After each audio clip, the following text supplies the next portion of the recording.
Assalamualaikum warahmatullahi wabarakatuh.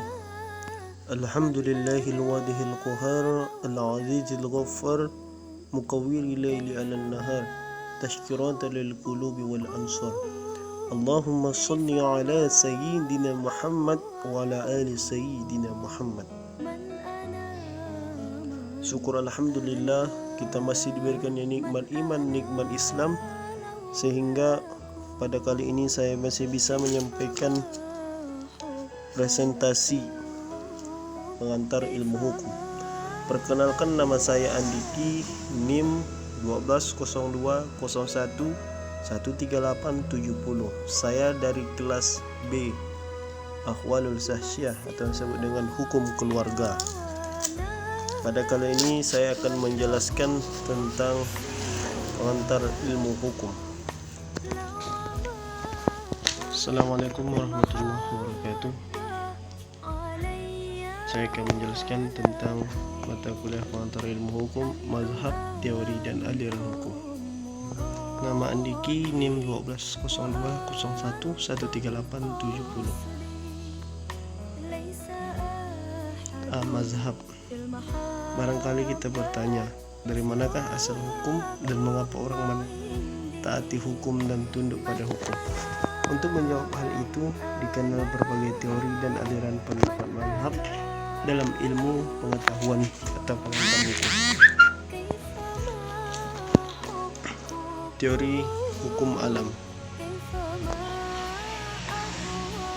Aristoteles membagi kepada dua macam, yaitu hukum yang berlaku karena penetapan penguasaan negara dan hukum yang tidak bergantung dari pandangan manusia tentang baik buruknya hukum yang asli.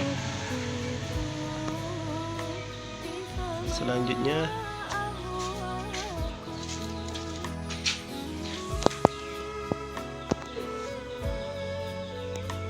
sedangkan menurut Thomas Van Aquin memuat dua macam asas, yaitu asas umum dan asas yang diturunkan, asas umum atau prinsipia prima dan prinsipia sekundaria.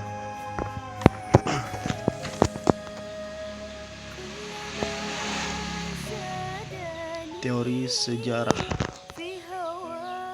Menurut pendapat tersebut, jelaslah hukum itu merupakan suatu rangkaian kesatuan yang tidak dapat dipisahkan dari sejarah suatu bangsa. Selanjutnya adalah teori teokrasi. Teori teokrasi ini terbagi dua, teorisasi ketuhanan dan teori teokrasi ini di Eropa Barat diterima umum hingga zaman Renaissance. Selanjutnya adalah teori kedaulatan rakyat. Teori kedaulatan rakyat ini yaitu raja yang seharusnya memerintah rakyat dengan adil dan jujur.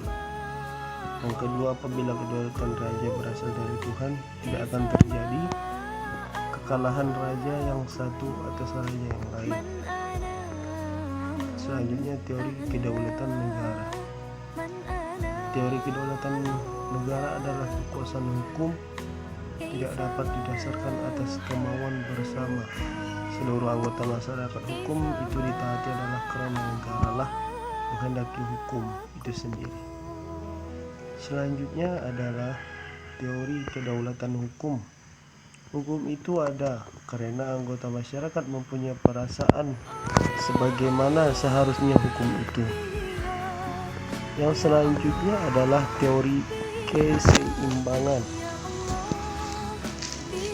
Dalil yang nyata yang menjadi dasar berfungsi kesadaran hukum orang dirumuskan oleh Krenebung sebagai berikut. Tiap orang menerima keuntungan atau mendapatkan kerugian sebanyak dasar-dasar yang telah ditetapkan atau diletakkan terlebih dahulu. Selanjutnya adalah aliran hukum. 1. Aliran positivisme hukum. Aliran ini berkembang pada abad ke-19. Percayaan kepada ajaran hukum alam yang rasionalistik ditinggal orang. Prinsip utama menurut aliran positivisme adalah hukum yang ditetapkan dalam undang-undang. Dan yang kedua adalah hukum kebiasaan, tidak dapat diterima sebagai hukum yang sungguh-sungguh. Selanjutnya adalah aliran hukum murni. Menurut asal-usulnya, aliran hukum murni merupakan pemberontakan terhadap ilmu hukum ideologik. Yang ketiga, aliran sosiologis. Menurut aliran sosiologis, hukum merupakan hasil interaksi sosial dalam kehidupan bermasyarakat, dan hukum adalah gejala masyarakat karenanya perkembangan hukum sesuai perkembangan masyarakat. Selanjutnya adalah aliran realisme hukum. Aliran ini mempergunakan pendekatan sosial dengan semboyan hukum adalah apa yang dibuat oleh para hakim. Menurut kaum realistis, hakim lebih banyak disebut pembuatan hukum daripada penemuan hukum. Aliran ini dikembangkan oleh ahli hukum realis di Amerika, ahli hukum Skandar. Sekian dan terima kasih. Assalamualaikum warahmatullahi wabarakatuh.